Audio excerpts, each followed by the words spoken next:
If a shark bites the internet cable at the bottom of the sea, how is it repaired? Above all, how do we know where the cable is broken in thousands of miles of sea?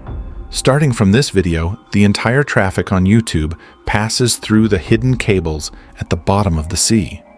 A traffic highway that we use every day but cannot see. Once again, happy spectators in Jam TV videos. The network of undersea cables is so big that it connects all the continents. These cables have been laid at a maximum depth of 8,000 meters, where the pressure is 5,300 kilobars per square inch. It is like putting the weight of an African elephant on the smallest finger of a human foot. Under such a high pressure, the smallest part of the undersea cables is passing under the Black Sea between Azerbaijan and Turkmenistan, whose length is about 300 kilometers, and the largest part is 600 kilometers long, which has been named Maria Cable. It starts from Virginia Beach in America. It passes through the dark depths of the Atlantic Ocean and ends at Bilbao in Spain. If we talk about the cables laid in all of the oceans of the world, then the total length of all these cables is more than 14 lakh kilometers. So much that if these cables are wrapped around all the planets of our solar system and their masses, then still enough cable would be left to circle the Earth once again.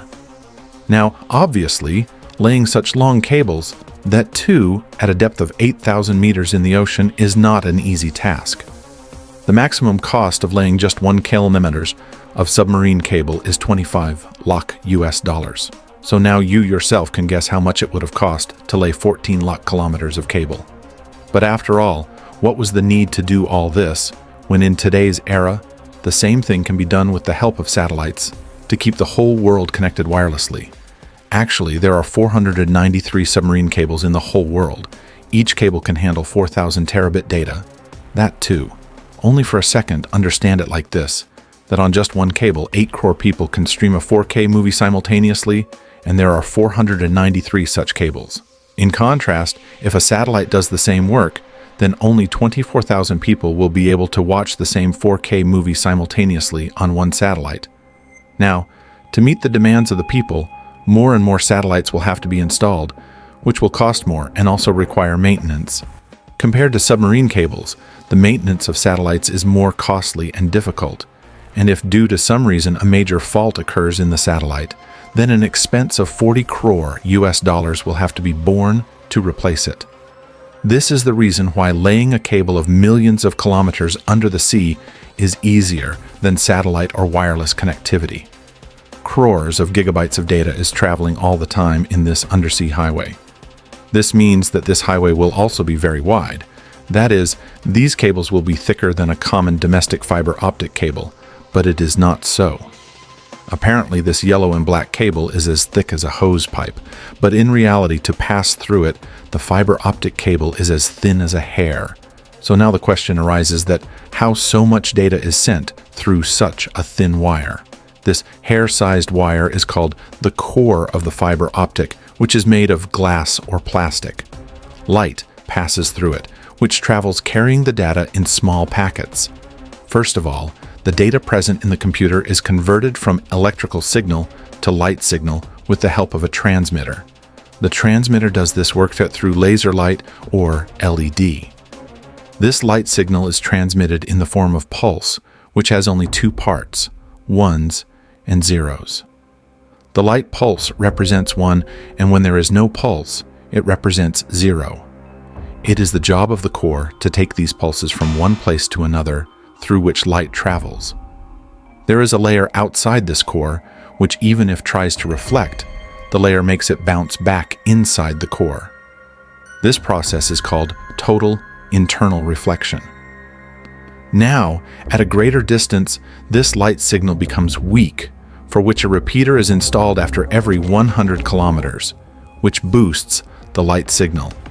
To complete this part, a DC current of 1,000 volts is sent to the core and gladius, because there is no power source in the middle of the ocean. Therefore, to power these amplifiers, the current passing through the copper layer is used. Fiber optic cables are capable of transmitting more than one signal simultaneously. This technique is called wavelength division multiplexing, i.e. DDM. Light of different colors can be transmitted simultaneously. It is passed through fiber optic, and each color light contains different data packets. As you know that the speed of light is 1,079 million kilometers per second, that is, this data travels from one place to another in the blink of an eye at the speed of light.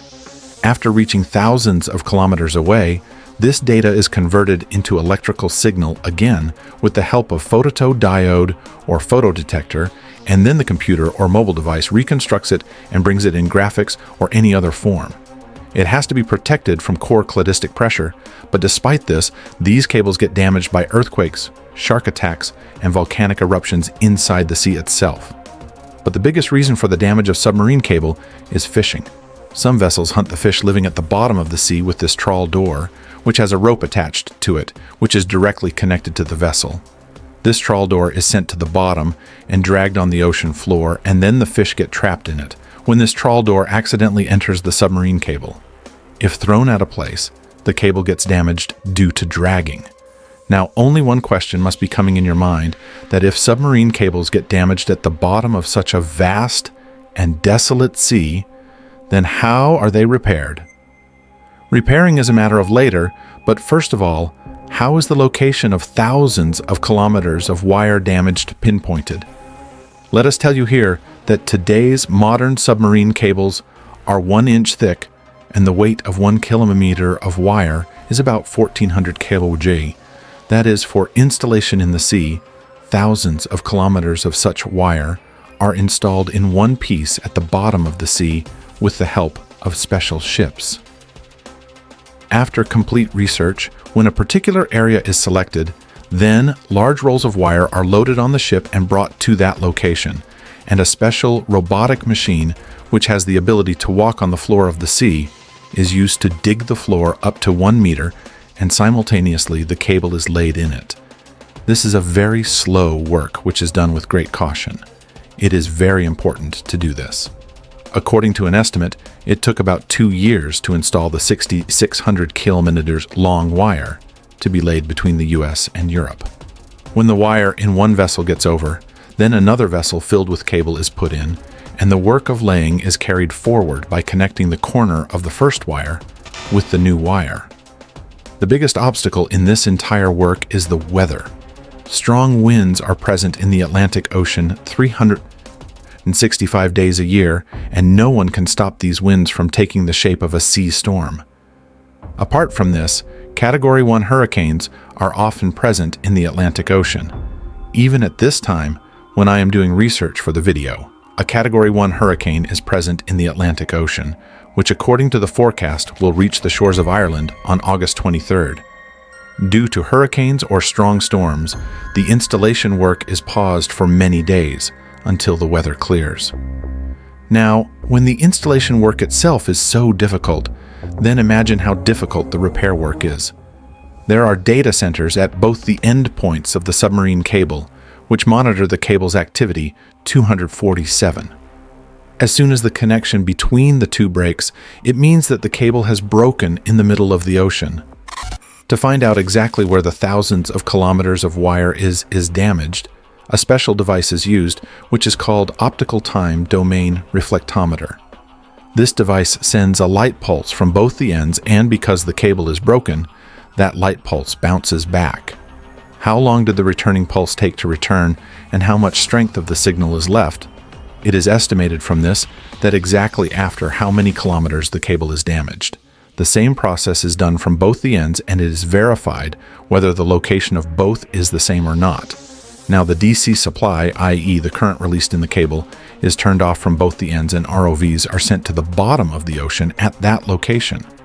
With the help of ROVs, first the physical cable is measured, and then the cable is taken out and brought to the vessel present above. The part of the cable which is damaged is cut, and another piece is fitted in it. Since the core of fiber optic is made of glass, this work has to be done very carefully, so that one glass joins the other in the same way as it was in one piece. This process is called SPLA. If the cable is falling short, or the bottom of the sea is too low, then first one part is lifted up, Another extra wire is attached to it and it is laid down again. Then, the same process is done on the other end of the broken wire as well. Benefits of submarine fiber optic cable. How does it work? Installation and repair.